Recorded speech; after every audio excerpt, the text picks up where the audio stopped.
Hello and good morning, students. Once again, welcome back to our online class of English. So, students, today we are going to start a new chapter of our English grammar book, that is chapter number 15, Preposition. So, students, this is the most important and interesting chapter of our English grammar book. So, students, first of all, I will tell you that what is preposition. So students, before starting this chapter, I will tell you about the definition of preposition. So, a word which relates the position of a word to another word. So students, इस definition का means ये होता है कि एक ऐसा word जो relate करता है पोजीशन को, किसी भी वर्ड की पोजीशन को रिलेट करता है किसी दूसरे वर्ड के साथ. सो स्टूडेंट्स, आपको ये स्ट्रक्चर फॉलो करना होगा कि जैसे कोई वर्ड है, तो ये वर्ड जो होता है, इस वर्ड के बाद हम यूज करते हैं प्रेपोजिशन, और इसके बाद जो एक और वर्ड आता है, तो इस अकॉर्डिंग ये सीक्वेंस चलता है. अब ये जो वर्ड है, ये वर्ड कोई भी नाउन या कोई भी प्रोनाउन हो सकता है, और ये वाला जो वर्ड है, ये भी ऑब्वियसली कोई नाउन भी हो सकता है और कोई प्रोनाउन भी हो सकता है. So I will clear this with the help of example that Ram is Ram is in the class. Ram is in the class. So students, अगर हम यहाँ पर देखें तो जो क्लास है ये एक नाउन है, और जो राम है वो भी एक नाउन है. यहाँ पर कोई प्रोनाउन भी हो सकता है क्लास की प्लेस पे, और राम की प्लेस पे भी कोई प्रोनाउन हो सकता है, बट ये जो क्लास है ये राम को रिलेट कर रहा है. ये जो वर्ड क्लास है, ये वर्ड जो है राम से रिलेट कर रहा है, और इस सेंटेंस में जो इन है वो है हमारा प्रिपोजिशन. क्या है? Preposition. Ram is in the class. So students, इस सेंटेंस में क्या है? जो इन है हमारा प्रिपोजिशन है, जो क्लास है वो नाउन है, राम भी नाउन है, और इज हमारा एक लिंकिंग वर्ब है. तो जो क्लास है वो राम को रिलेट कर रहा है. ये दोनों वर्ड आपस में रिलेट कर रहे हैं, और इन दोनों वर्ड के जो बीच में जो वर्ड यूज किया जा रहा है इन, वो है हमारा preposition. So students, these kinds of words are called prepositions. So according to book, we will see now what is preposition. Let's begin. Preposition can be defined in simple terms as a relation showing word. So preposition को एक simple terms में define किया जा सकता है कि ये एक relation showing words होते हैं जो relation को show करते हैं. It is a word which is placed before a noun or a pronoun to show its relation to some other words in a sentence.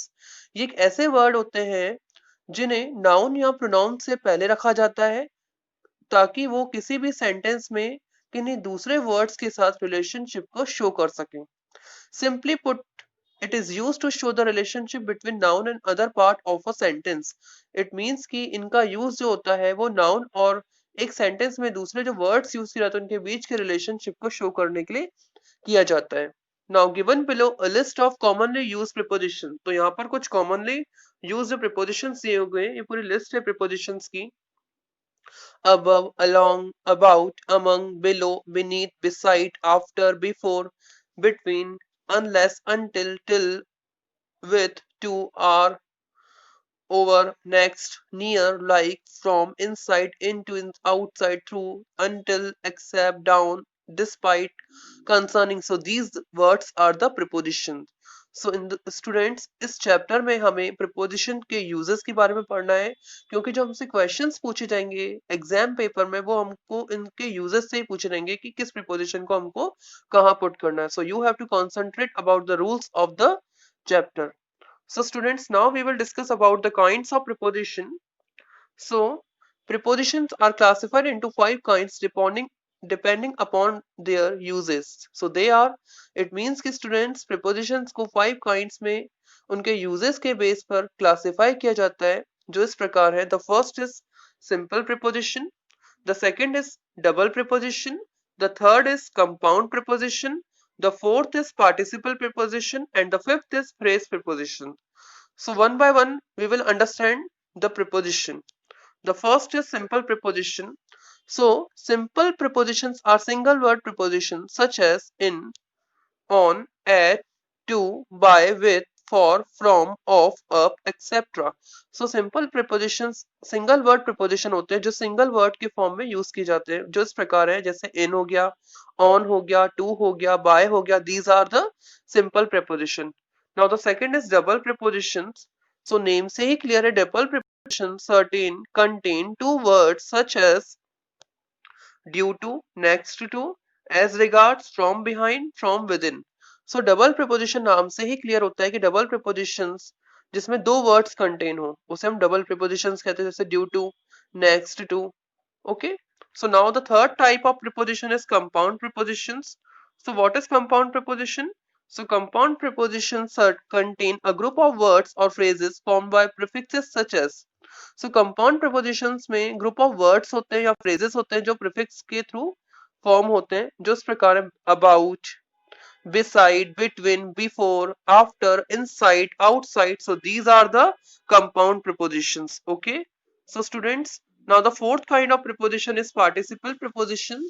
So participle prepositions क्या होते हैं? So let's begin to read the participle prepositions. So participle preposition consists of present participles. So students, मैंने आपको rule अगर participle पढ़ाया है तो participle का रूल होता है वर्ब की आईएनजी फॉर्म. इट मीन्स कि प्रेजेंट पार्टिसिपल का जो यूज होता है वो होता है वर्ब की आईएनजी फॉर्म. सो ऐसे प्रीपोजिशन जिसमें आईएनजी फॉर्म का यूज किया जा रहा है वो हमारे participle prepositions. So examples are during, owing, bearing, pending, etc. So now the next is the five kind of preposition, that is phrase prepositions. So phrase prepositions are formed by combination of preposition with its object such as. So phrase preposition जो होते हैं वो combination of prepositions से form होते हैं, means उनके object के साथ, जैसे in order to, in need of, in spite, in leave of, owing to, with regard to, in the course of. So these are the phrase preposition. तो phrases के जैसे ही दिख रहे हैं prepositions. So all these prepositions should be used according to their suitability such as with reference to. तो ये सारे preposition जो है use की जानी चाहिए उनकी suitability के according, जैसे उनके reference के according, जैसे time, place, position, manner and direction etc. So students, now we will discuss about the next is uses. Okay students. So students, now the next, the most important topic, the use of prepositions. So students, हमें preposition का use समझना आना चाहिए कि जो question prepare होंगे वो इनके काइंड से नहीं होंगे, वो इनके यूजेस से प्रिपेयर होंगे. So it is the most important topic of this chapter, that is uses of prepositions. Okay. So students, now the uses of preposition, the first is at, in or into. So at should be used for small places, for an exact point of time, for indicating places, directions, distance, occupations, degrees, causes, etc. So students, at का use छोटे places के लिए किया जाता है, small places के लिए.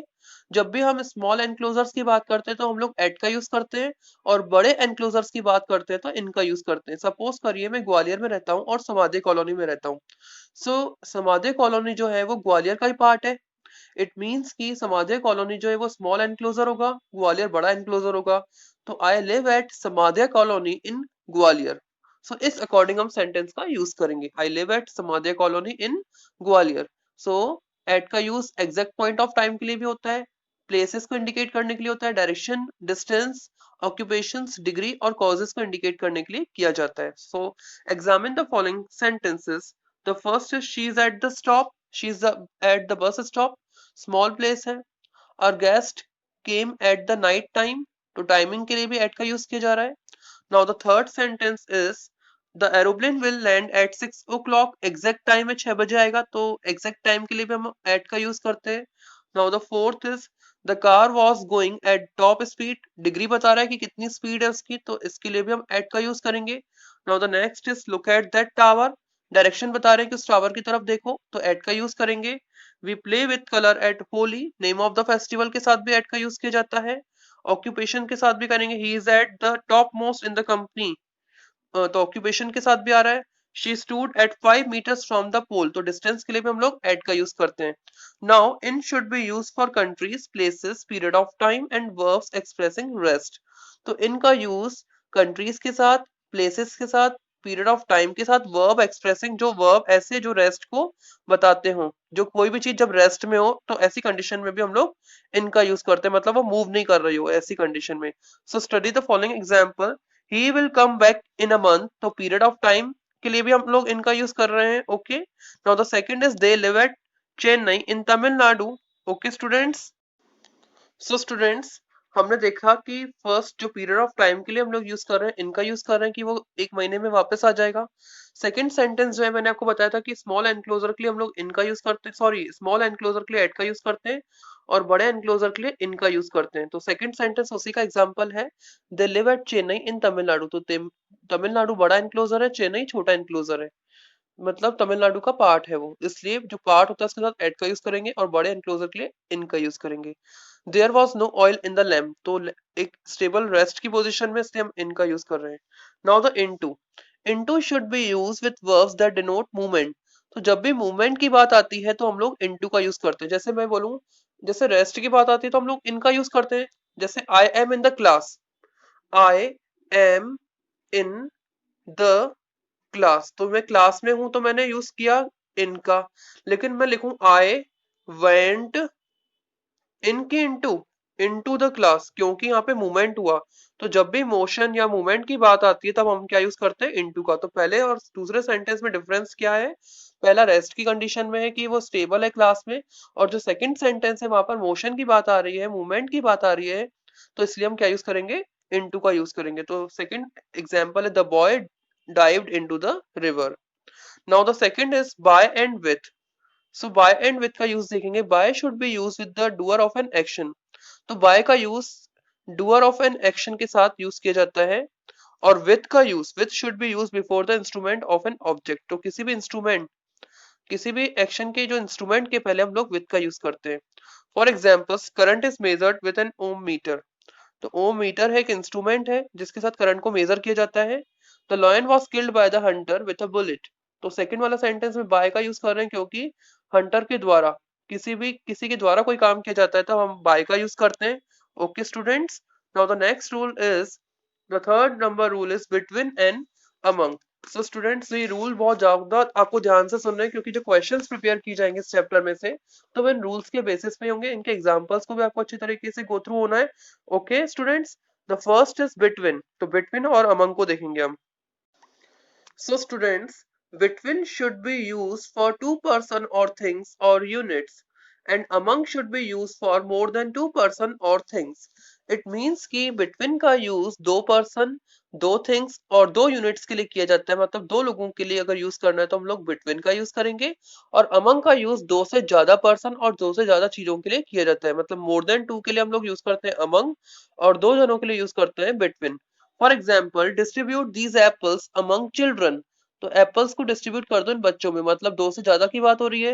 Now the second sentence is the table is kept between the two benches, तो टेबल जो है दो बेंचेस के बीच में रखी हुई है। इट मींस कि यहाँ पर दो के लिए हम क्या यूज करेंगे, बिटवीन का, तो दो के लिए यूज करना है तो बिटवीन यूज करेंगे, दो से ज्यादा के लिए यूज करना है तो अमंग का यूज करेंगे।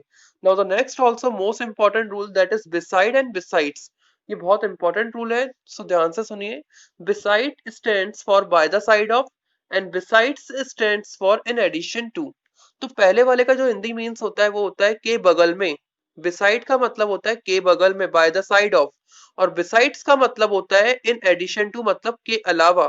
so examples, the first is she sits beside her mother, वो अपनी मदर के बगल में बैठती है, so she sits beside her mother। now the second is nobody was absent besides Rajat, कोई भी absent नहीं था रजत के अलावा।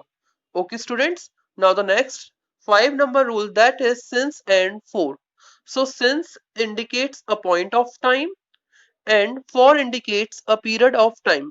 इट मीन्स कि जब भी कोई काम किसी पॉइंट से स्टार्ट हो रहा है तो हम लोग सिंस का यूज करेंगे, और फॉर मतलब पीरियड को बताता है, जैसे मैंने बोला 5 o'clock तो पॉइंट हो जाएगा, मैंने बोला जनवरी तो पॉइंट हो जाएगा, मैंने बोला फेब्रवरी तो पॉइंट हो जाएगा, मैंने बोला मंडे तो पॉइंट हो जाएगा, मैंने बोला 2006 तो पॉइंट हो जाएगा, मैंने बोला 5 hours तो पीरियड हो जाएगा, 10 days पीरियड हो जाएगा।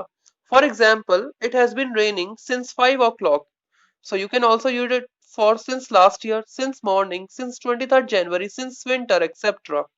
तो इस अकॉर्डिंग हम लोग सिंस का यूज कर सकते हैं कई सारे वर्ड्स के साथ. Now the second sentence is they had lived there for almost 9 years. तो पीरियड की बात आ गई तो यहाँ पर हम लोग फॉर का यूज कर रहे हैं. So you can also use in these cases for 2 hours, for 3 days, for months, for 5 years. तो इस अकॉर्डिंग हम लोग सिंस और फॉर का यूज कर सकते हैं. Now the rule number 6 is since and from. So both since and from indicate a point of time, but from should be used with all tenses. Since और from दोनों ही indicate करते हैं point of time को, लेकिन from जो होता है वो टेंसेस के साथ यूज किया जाता है जब. Whereas since should be use with perfect और perfect continuous tense only. Since का यूज हम परफेक्ट और परफेक्ट कंटिन्यूअस टेंस के साथ ही करते हैं. For example, she is absent since last week. Last week मतलब लास्ट वीक से वो एबसेंट है. सिंस लास्ट वीक पॉइंट ही एक पॉइंट बता रहा है एक तरह से. He will join the school from Monday. वो मंडे से स्कूल ज्वाइन करेगा. तो फ्रॉम तो हम किसी भी टेंस के साथ कर सकते हैं, लेकिन जो सिंस होता है उसका यूज हम परफेक्ट सेंस या परफेक्ट कंटिन्यूअस टेंस के साथ ही करते हैं. Okay students. So students, now the rule number 7 is during, after, within. So during tell us about the duration of time. It is followed by noun that indicates time. During जो होता है वो हमें duration of time के बारे में बताता है, और ये हमेशा ये जो होता है ये एक ऐसी noun के द्वारा follow होता है जो time को indicate करता हो. For example, we have vacations during summers. It means कि समर के दौरान हम लोगों के वेकेशंस थे, है ना. तो ड्यूरेशन मतलब अवधि, किसी भी दौरान. We have vacations during summers. Okay. After tell us about after period of time in the past. After हमें क्या बताता है, कुछ period of time past में. ठीक है. After जो है हमें some period of time in the past बताता है. So they came after their guest left. जब उनके गेस्ट चले गए थे तब वो आए. पास्ट है ना. They will come after their guest leave. जब उनके गेस्ट चले गए तब वो आएंगे. ठीक है, बाद में इस अकॉर्डिंग.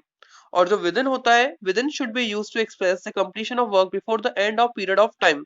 विद इन का मतलब होता है कि विद इन जो होता है वो क्या एक्सप्रेस करता है कि completion of work before the end of period of time. जो आपका कंप्लीशन ऑफ वर्क होगा वो टाइम से पहले ही हो जाएगा, तब हम विद इन का यूज करेंगे. So example, I shall leave the job with in a month before the time is over. Time खत्म होने से पहले मैं जॉब छोड़ दूं तो with in. I shall leave the job with in a month, month के एंड होने से पहले उसने जॉब लीव कर दी. Now the next rule is before and for. So before should be used in negative as well as affirmative sentence to express a point of future time. Before का use negative और positive, affirmative मतलब positive sentence में किया जाता है किस चीज को एक्सप्रेस करने के लिए, फ्यूचर टाइम को एक्सप्रेस करने के लिए. She will be back before evening. वो evening से पहले आ जाएगी. Okay. Now the for. Okay, now the for should be used with negative or affirmative sentence to explain a period of time. For का use negative sentence में भी कर सकते हैं और अफर्मेटिव सेंटेंस में भी कर सकते हैं पीरियड ऑफ टाइम को एक्सप्रेस करने के लिए.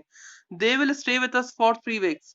वो हमारे साथ 3 दिन रुकेंगे. तो फॉर यहाँ पर क्या है, आपका प्रिपोजिशन है. तो जो भी कलर्ड वर्ड्स इस सेंटेंसेस में आपको दिख रहे हैं वो सारे क्या है, prepositions.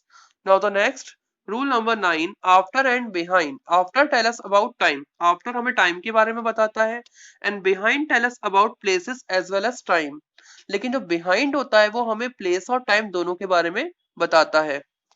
His duty finishes after midnight. उसकी ड्यूटी midnight के बाद फिनिश होती है. The little girl hid behind her mother. कि वो अपनी मदर के पीछे छुप गई. ठीक है, तो बिहाइंड हमको क्या बता रहा है, प्लेस के बारे में बता रहा है. The train was running behind the schedule time. Schedule time से पीछे चल रही है. ओके, तो इस अकॉर्डिंग हम लोग बिहाइंड का यूज कर सकते हैं. बिहाइंड भी बहुत इंपॉर्टेंट प्रीपोजिशन है. Now the rule number 10 is on and upon. तो जिस अकॉर्डिंग हमने इन और इनटू का यूज किया था उस अकॉर्डिंग ही हम लोग ऑन और अपॉन का यूज करेंगे. So on should be use things at rest. Upon should be use for things in motion. तो ऑन का यूज हम कब करते हैं, जब थिंग्स रेस्ट में है, और अपॉन का यूज जब मोशन की बात आती है, जब मूवमेंट की बात आती है, तब हम अपॉन का यूज करते हैं. For example, Mohan set on bench in the park. Rest है, वो पार्क में बेंच पर बैठा.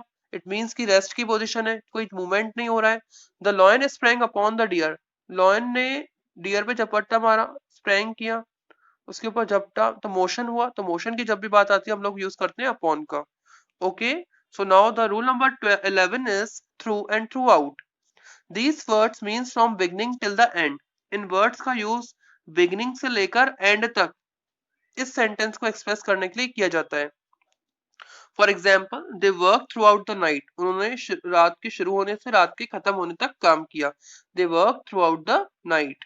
He went through a tough phase last year. Okay, now the rule number 12 is till means up to. till का मतलब up to. She watched television till late night, उसने late night तक television watch की. तो till का मतलब क्या होता है? Up to.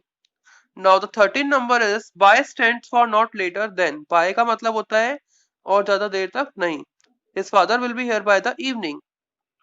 His father will be here by the evening, evening तक वो आ जाएंगे, इससे ज्यादा नहीं. ठीक है. Now the rule number 14 is over and above. So students, above का मतलब क्या होता है? अपर इन हाइट ओनली. कि बिल्कुल जस्ट अबव मतलब ऊपर, अपर इन हाइट, हाइट में ओनली ऊपर. The sky is above us, sky हमारे ऊपर है, तो ये हमें अबव बता रहा है. Okay. So students, over stands for above with और विदाउट टचिंग. अब जब हम ओवर की बात करते हैं तो ओवर जो होता है अबव के लिए, अबव के साथ या बिना किसी चीज को टच करते हुए, तब हम यूज करते हैं ओवर का. The roof is over us, जो छत है वो हमारे ऊपर है, टच तो नहीं कर रही. The box is over the shelf. ठीक है. तो over stand for above with और without touching. And below means lesser in height, जो हाइट में कम हो. That lake below the hill is beautiful. ठीक है. तो इस अकॉर्डिंग हम यूज करेंगे. Now the under, under stand for below with और विदाउट टचिंग. जैसे हमने ओवर के बारे में पढ़ा था वैसे अंडर के बारे में इसमें भी बिना touching. The mouse is under the chair, chair के नीचे without touching. The elephant is under the tree, इस according. Now the next is across. Across means from one side to other. एक साइड से दूसरे side. The pond is across the hill. The pond is across the hill. ठीक है. एक side से दूसरे side तक है. ठीक है. Along means side by side. Side by side. ठीक है. There are henna bushes along the fence. तो फेंस के साथ साथ bushes भी है यहाँ पर. ठीक है. Now the next is against means by the side. The boy leaned against the wall. So, इस अकॉर्डिंग हमने ये सारे प्रीपोजिशन के यूजेस देखे, इनके रूल्स थे और ये काफी इंपॉर्टेंट रूल्स हैं. Okay students. So students, given here are some important phrases preposition with their uses. तो यहाँ पर कुछ इंपॉर्टेंट फ्रेजेस प्रीपोजिशन दिए उनके यूजेस के साथ. The first is according to. According to Shakespeare love is not times fool. तो किसी के अकॉर्डिंगली बात बताई जा रही है. शेक्सपियर के according love is not times fool. Next है along with I went to university along with my friend. मैं यूनिवर्सिटी के अपने फ्रेंड के साथ. So away from, she is away from home. Next है because of. ये phrases के साथ हैं. I love Priyanka because of her beauty. Next is by dint of. He increased success by dint of his hard work. उसकी success increase हुई because उसके hard work की वजह से. नेक्स्ट है by means of. He gains knowledge by means of books. किसी चीज के थ्रू मीन्स. नेक्स्ट है by virtue of. M.K. Gandhi became a great person by virtue of his truthfulness.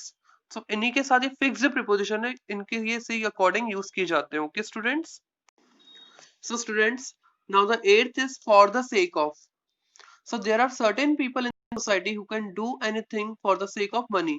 तो सोसाइटी में ऐसे कई सारे कुछ लोग हैं जो मनी के लिए कुछ भी कर सकते हैं. So कुछ भी कर सकते हैं, इस according for the sake of का यूज किया जाता है. Now the next is in addition to. The candidates, इसका मतलब होता है कि अतिरिक्त, के अलावा. The candidates applying for the post must be graduates in addition to diploma in computers. It means कि जो अप्लाई कर रहे हैं कैंडिडेट पोस्ट के लिए, वो ग्रेजुएट्स के अलावा डिप्लोमा इन कंप्यूटर्स के अलावा ग्रेजुएट्स भी होना चाहिए. Next on behalf of. I congratulated the winners in the competition on behalf of the principal. It means कि मैंने congratulate किया winners को competition में principal के behalf पर. In case of, the meeting will be cancelled in case of workers strike. जो meeting है वो cancel हो जाएगी, ठीक है, वर्कर्स की स्ट्राइक की वजह से. In comparison to. Priya is very beautiful in comparison to her sister. Compare कर रहे हैं यहाँ पे. Next, in course of. The speaker refer to recent accident in course of his speech. Now the 14th is in favor of. I am always in favor of distant education. मैं distant education के favor में हूँ. In front of. A nursing home was built in front of her house. जो nursing home था वो house के in front बनाया गया था. In order to. It means they started a home in order to help the poor. उन्होंने उन्होंने start किया पुअर की हेल्प करने के लिए, ठीक है। In place of a pronoun is word use in place of noun. Pronoun ऐसे वर्ड्स होते हैं जो नाउन की प्लेस पे यूज किए जाते हैं। इन स्पाइट ऑफ का मतलब होता है के बजाय। इन स्पाइट ऑफ बहुत इंपॉर्टेंट है। इंस्टीड ऑफ भी बहुत इंपॉर्टेंट है। के बजाय है। इन स्पाइट ऑफ का मतलब होता है के बजाय। I continue to do my efforts in life in spite of my repeated failures. मैंने अपनी लाइफ में एफर्ट्स को कंटिन्यू किया इतने सारे फेलियर्स के बावजूद। इंस्टीड ऑफ का मतलब होता है the sub editor took part in the seminar instead of the chief editor. सब सब एडिटर ने सेमिनार में पार्ट लिया चीफ एडिटर के बावजूद या उनके भी, ठीक है। इंस्टीड ऑफ के बजाय। इंस्टीड ऑफ का मतलब होता है के बजाय। On account of, I invited all my friends to dinner on account of my birthday. मेरे बर्थडे की वजह से मैंने अपने फ्रेंड्स को इनवाइट किया। ओइंग टू भी बहुत इंपॉर्टेंट है। I was owing to my illness that I could not attend the meeting. With a view to, the bank was computerized with a view to providing better service to the customer. Bank को computerize किया गया था किस वजह से, ताकि वो customer को और अच्छी service provide कर सके। Next, with reference to 23, the electronic company received several applications from all over India with reference to the advertisement for dealership. Now students, next है 24, that is with regard to. I received a reply from a reputed publisher with regard to publication of my grammar script. In fear of, she is always in fear of losing the love of her parents. ठीक है। In need of, she was always in need of money. उसे हमेशा पैसे की जरूरत थी। In case of my any delay, please inform. किसी भी तरह के डिले होने पर मुझे इन्फॉर्म कीजिए, हमें इन्फॉर्म कीजिए। In order to, he set up small scale industry in order to earn money. Money earn करने के लिए उसने स्मॉल स्केल इंडस्ट्रीज को सेटअप किया। Now given here are some list of words appropriate preposition with their uses. तो यहाँ पर भी कुछ selected words हैं important prepositions, इनके साथ इन preposition का यूज फिक्स है। स्टूडेंट्स, ये जो प्रिपोजिशन इनका फिक्स यूज है, ओके, मतलब ये जैसे अबाइड, अबाइड के साथ बाय का यूज फिक्स है, अबंडेंस के साथ ऑफ का यूज फिक्स है। तो ये सारे फिक्स प्रिपोजिशन की लिस्ट दी हुई है उनके यूजेस के साथ, और ये सारे बहुत ज्यादा इंपॉर्टेंट प्रिपोजिशंस हैं। Okay students, now the first is abide by. Every citizen must abide by law. सभी सिटीजन को कानून का पालन करना चाहिए। अबेंडेंस ऑफ, ये फिक्स प्रिपोजिशन है, अबाइड बाय, अबेंडेंस ऑफ, इनके साथ ये प्रिपोजिशन ही यूज होता है बस। We have abundance of water in the well. हमारे पास वेल में प्रचुर मात्रा में पानी है। Absent from, Soni has been absent from office for a long time. वो ऑफिस से कई लंबे समय से एब्सेंट है। Absorbed in, Preeti is absorbed in deep thought. Acceptable to, your proposal is acceptable to me. मुझे आपका प्रपोजल एक्सेप्टेबल है। एक्सेस टू, पहुंच होना। I had no access to the chief minister. मेरी चीफ मिनिस्टर तो कोई भी पहुंच नहीं थी। Accused of, he is accused of taking bribe. Adjacent to, there was a temple adjacent to our house. हमारे घर के बगल में एक टेंपल था। Affiliated to, the medical college is affiliated to Andhra university. जो मेडिकल कॉलेज है वो आंध्र यूनिवर्सिटी से एफिलिएटेड है। Agree to, she agreed to teach me. Agree with, they agree with my brother on main topic. Agree upon, ये आपको बिल्कुल properly learn करने हैं उनके यूजेस के साथ। They agree upon selling the house. Aim at, Swati aimed at becoming an air hostess.